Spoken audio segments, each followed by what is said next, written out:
Thomas, the idea that the Fed could go even more than originally expected this week, certainly playing a role this week or in the next few meetings. There's now one 75 basis point hike priced in over the next few meetings. You think it's going to come on Wednesday. Why? Yes. So I think one of the biggest reasons, point in favor for going 75 this meeting is because it's not expected. And that's because the Fed has found itself after Friday's data in a real pickle, in my opinion.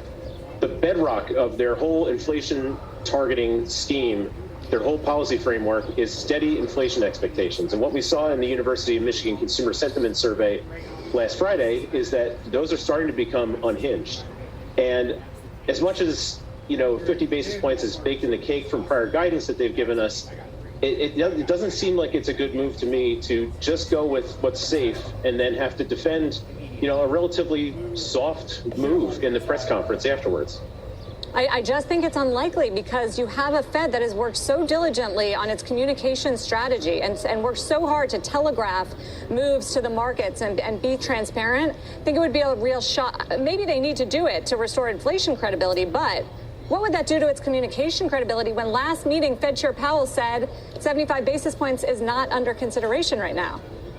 Well, he said that 75 basis points was not under consideration for that meeting. And he's also said many times that the Fed needs to look at the incoming data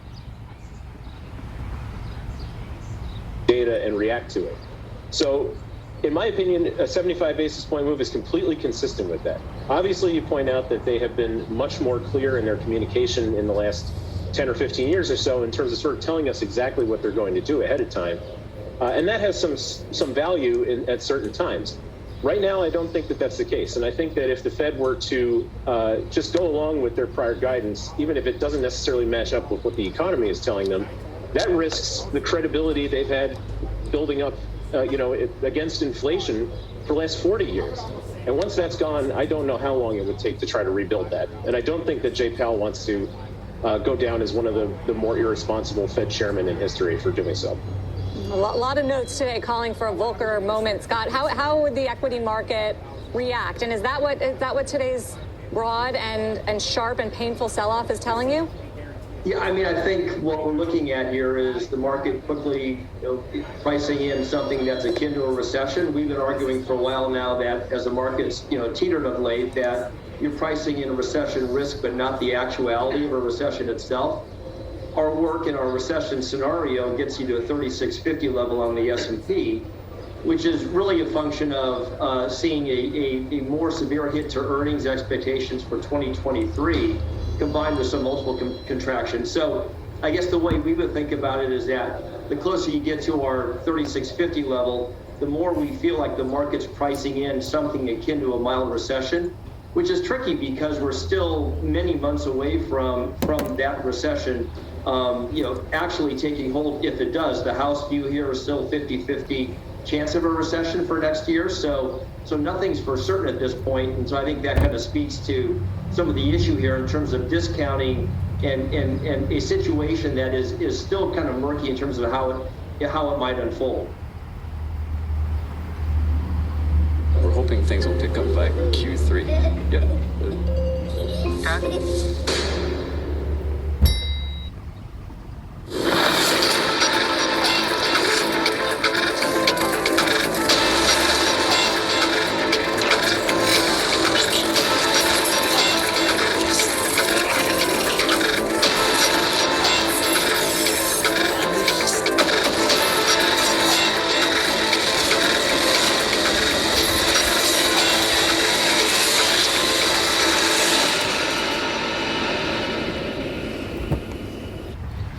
Good morning, 10:58 a.m. Eastern Standard Time on the East Coast in the United States of America.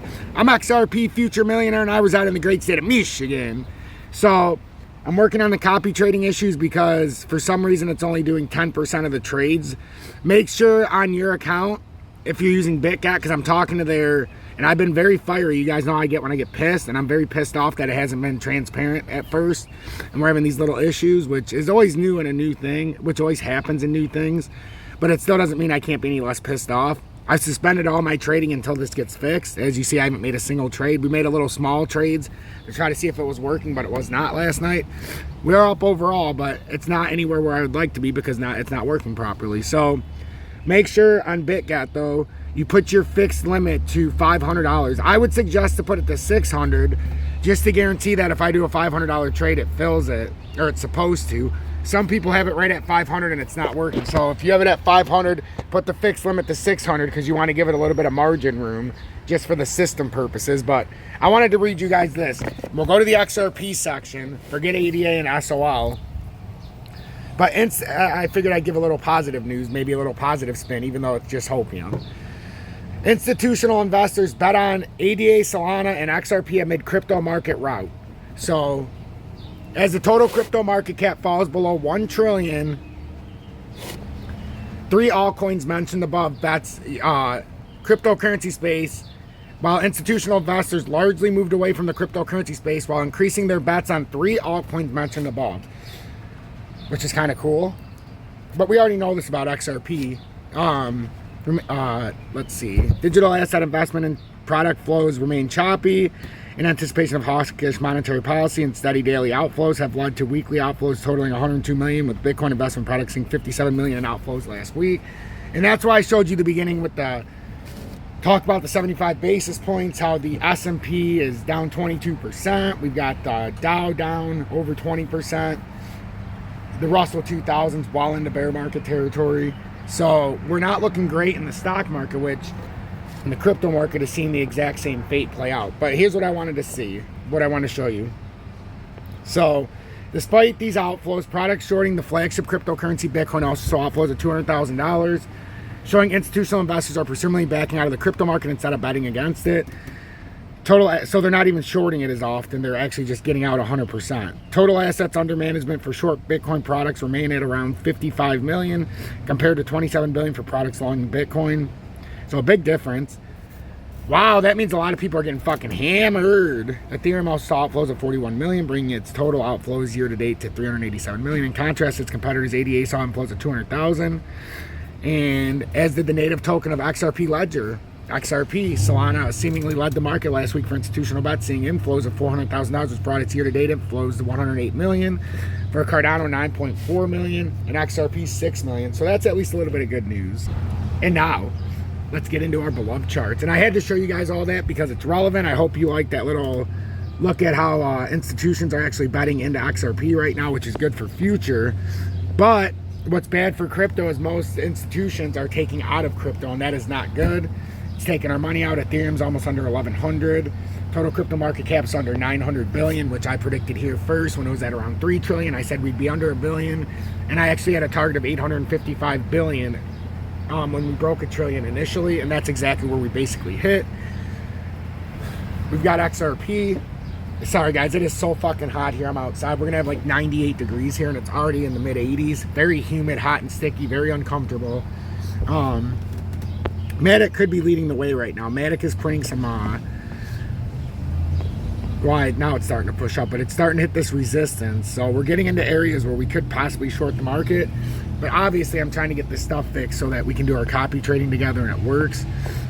And or I can tell you, you know, I want to tell you what's going on. So that's what I've been working on this morning. That's why I'm a little late to this update, because I'm trying to get this working for everybody. So, but then I seen the chart and I'm like, I better get on.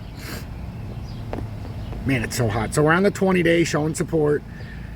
If we can finish this off, we've got the 20 set below the 50, set below the 100, set below the 200 in perfect symmetry. So this could be a W reversal. Try to liquidate some of the shorts, which is very common. The stock market's up today, very early on, 204 points, and very early on the DXY is down. So this could be an early confluent push up for the crypto market here at 11 a.m., 11:04 a.m. Eastern Standard Time. You could see a little bit of a push up, or you see a complete rollover. There's no two choices. We have to get past this resistance that I drew in yesterday. If we can get past this, our next area, because this would extend out. If you break past this, for Bitcoin, you come up to 21,501, then you come up to 22,097. This is nothing. This was an arrow. I was pointing at everything, so I don't want anybody to get confused. And then if you break 22,000, you can come up to this top end potential in the 30-minute of about 23,139. That would constitute a rejection on the 100 after a quick fake out. And if it was going to be bullish, you might get something like this. Right? That's something you'd probably get. So we're looking for either rejection here, or we're looking to get on top of this downtrending resistance and try to use it as support. So I want you guys to look at this. I want you guys to pay attention. I don't want to overdo it with charts here, but you need to understand what's happening in the stock market. You need to understand with the inflows, and you need to understand just from a charting perspective that we are in a bad spot right now. I've got the XRP USD perpetuals. I've got XRP USDT, which is the KuCoin. The other one's to BitGet, and then I've also got XRP USD. I'm trying to get all angles of XRP so we can see the exact numbers. As you can see, the perpetuals is running a little faster than the other ones. So we'll see. But it looks like we're breaking down. If we don't break down, XRP in the immediate short term is going to come up here.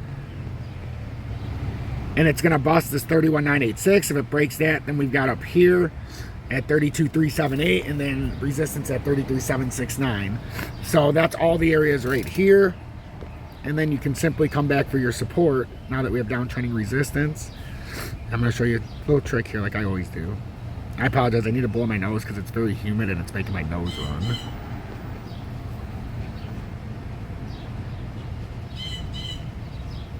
I would say just like this. And then we're in slightly an ascending triangle. So that's our pattern.